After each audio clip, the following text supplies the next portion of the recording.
So let's get to red now. We have Bolt Bender. It's a creature, goblin wizard, 4 power, 2 toughness, for 3 and 1 red. And it has these guys too. So basically you can somewhat morph it and then pay 1 and a red to turn it face up. And then it says when Bolt Bender is turned face up, you may choose new targets for any number of other spells and or abilities. So basically you have a sort of a deflecting sword on a stick that you need to flip up for 5 total mana that you can pay on different turns. 3 then 3 on one turn, and then you can disguise it face up. I would say it's decent, but it's I think you have some good points to bring out on this one. I don't have any particularly good points. It's just Deflecting Swat can only hit one ability and one spell, and Bolt Bender can hit any of them. The only other comparison that maybe could do that would be Mindbreak Trap, being able to exile any number of spells. Where this might become relevant is Orcish Bowmasters and how each trigger is separate, and so you can't Deflecting Swat and save yourself from like a really big or an Orcish Bowmasters play. But Bolt Bender would be able to swap the targets for each of those individual triggers. We talked about it earlier, where anything that is disguise or a creature ability or is going to flip up like this just kind of dodges interaction a little bit more. As much as I'm singing praises to the little, very narrow scenarios where this card will be good, I think it'll still be a skip from me just because of the sheer investment of mana to try to get this online. Think about this scenario. So like, again, yeah, cost is always there, it doesn't change. You do have it early on. Maybe you are on a mono red deck, or hopefully red X, not so much access to counter magic perhaps, and there's a huge stack going on. There's Counterspell, there's Flusterstorm, there's Misstep, there's whatever, there's a lot of stuff. You can flip this and choose how the stack will resolve. If those huge, like, you can, what I mean is you can see these as somewhat of a mind break trap on a stick. Yeah. Because once everything is happening and maybe a player is about to win, you can pay a colorless and a red and say, okay, no, that counter will counter that, this, that, and you are the last say on that stack. Yeah, and if you hard to counter this ability itself because you need to stifle it or trick bind it. So actually, you want to know what's really interesting? All right, so 2 things. Number 1, depending on your opening, sure, this is kind of playable. If my opening is Mountain Mana Crypt, Bolt Bender's that's great, that I'm set for life. But you're set for life no matter what's in your hand if your opening is Mountain Mana Crypt and you're mono red. What's really cool is that Bolt Bender does not target, unless I am reading this wrong. All right, I'm up for the comments shooting me about this one. Correct. But it says when Bolt Bender is turned face up, you may choose new targets for any number of other spells and or abilities, and it doesn't actually target those spells or abilities, where a Deflecting Swat does. Yep. Meaning that you can't even swat Bolt Bender away from being able to hit things, because Bolt Bender just gets to rearrange the entire stack however you want. You need to really stifle it, or what funny thing is to what extent the politics would go once these ability resolves.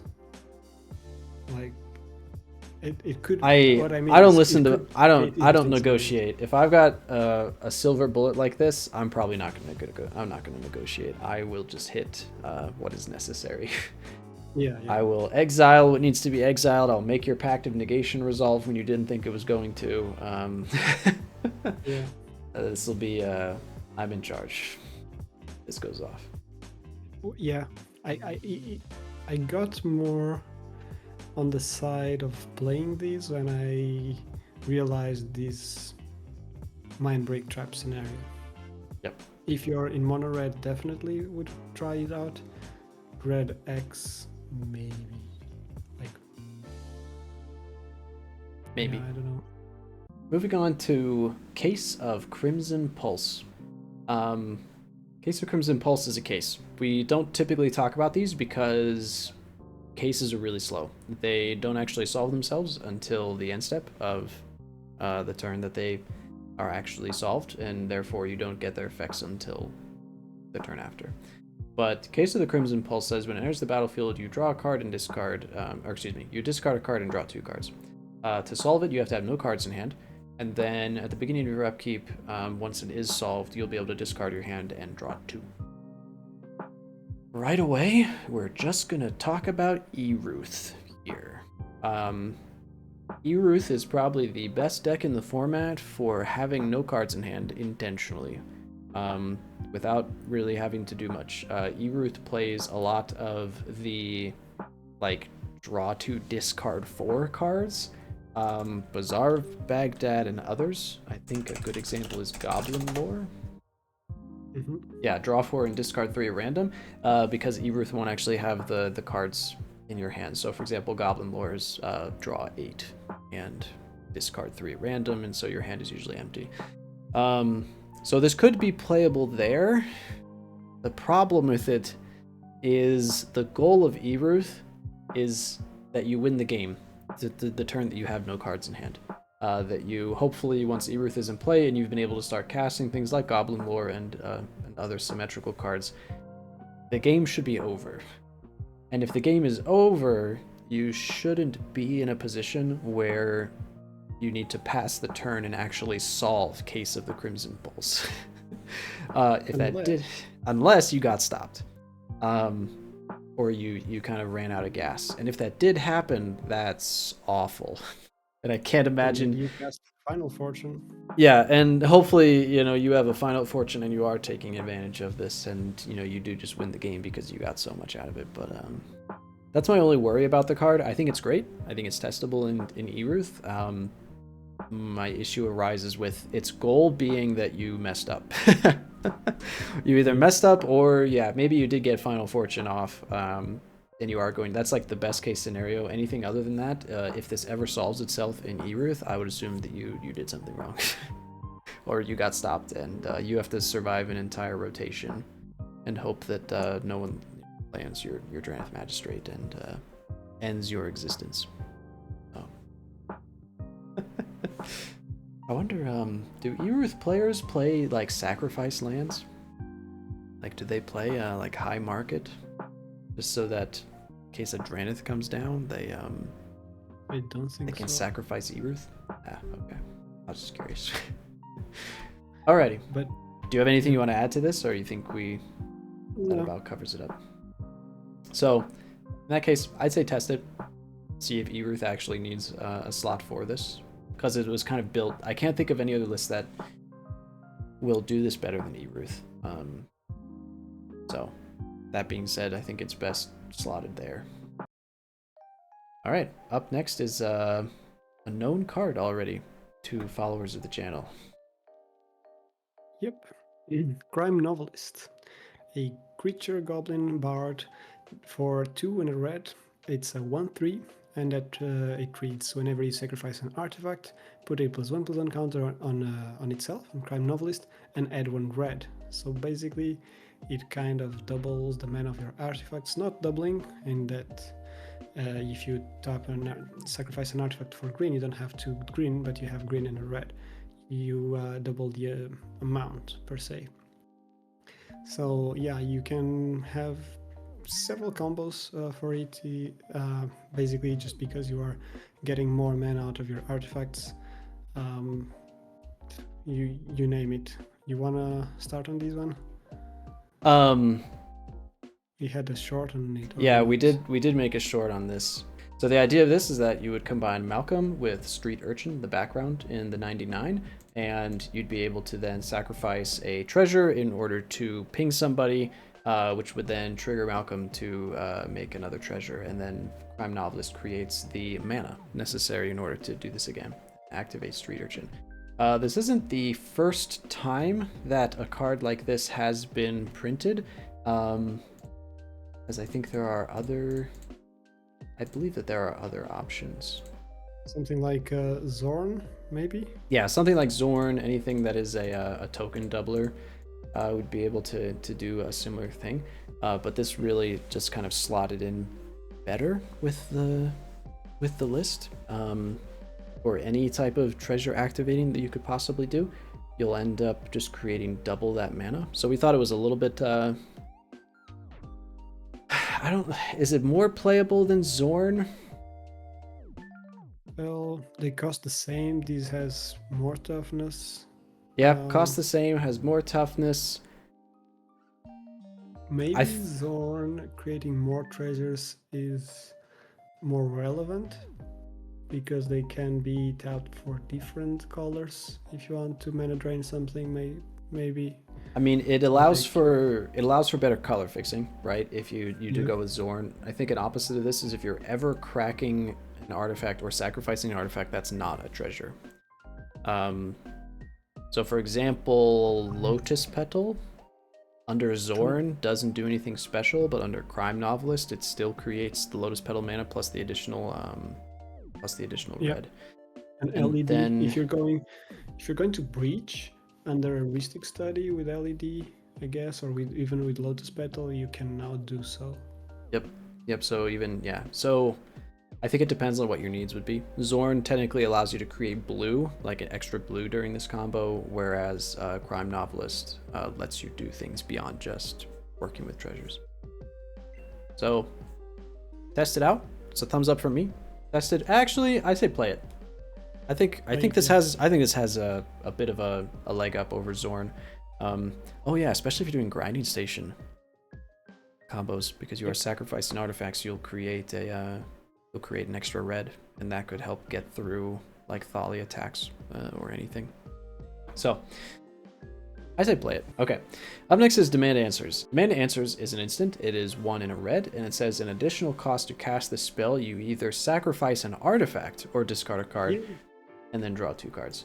So this is a good time to compare it to Thrill of Possibility, but we do want to highlight one key difference, and that's that you can sacrifice an artifact instead of just discarding a card. Because the reason I wasn't playing Thrill of Possibility is because Thrill of Possibility really didn't feel like card advantage. It was great to be able to discard a card if I wanted to discard Wolgorger Dragon, but it wasn't always the best thing, especially if you have no cards in hand. Demand Answers is one of those things where you can have no cards in hand, and instead you can choose to sacrifice an artifact. That could be a treasure token, it could be a tapped rock, and it feels like you're actually gaining a card instead of just breaking even or even going down 1. So yeah. And if you've seen our episode, second episode of Christmas giveaway episode, it would be perfect to get rid of that huge burdened ring I had. Oh yeah, being able to sacrifice the 1 ring. There we go. We found it. Again, another way to save ourselves from our greed. So, up next we have Harriet Dron Smith. It's a creature human artificer. For 3 and a red, it's a 2/3, also survivable masters. And it reads, at the beginning of combat on your turn, create a 1/1 colorless artifact creature token with flying. It gains haste until end of turn. Sacrifice it at the beginning of the end step. So you wanna say something about this, Josh? Oh sure, I do. Okay, so before I break down what commander I'm going to be playing this in, let's talk about some good things. So first of all, beginning of combat triggers will always be better than beginning of turn triggers, as the deck that I'm about to mention is good for taking extra combats, and therefore you will get to keep each of these Thopters for each additional combat that you end up taking. So you'll go from 1 Thopter, and then if you take an additional combat, you'll end up with 2, and so on and so forth. It gives them haste, it gives them flying, they have evasion. This is very similar to Loyal Apprentice, the offside being that Loyal Apprentice requires you to control your commander in order to get this off. And then sacrificing them at the beginning of the next end step is good because, number 1, they're sacrificed, might be relevant. I don't know. Look at Crime Novelist. You'll be sacrificing. They're not going to get played together. Don't worry. That's not a connection. But because it's at the beginning of the next end step, it also allows you to keep things between combats. Where sometimes when you make tokens, it exiles them at the end of combat. That's not what we were looking for. All right. So, in case you haven't figured it out already, I want to test this in Winota. My version of Winota is very different from the more Staxy versions. I have a set collection of rules for when it comes to picking out cards that I'm going to play in my Winota list, and for the most part, the humans that I want to put into play with Winota have to be part of combo pieces to some regard.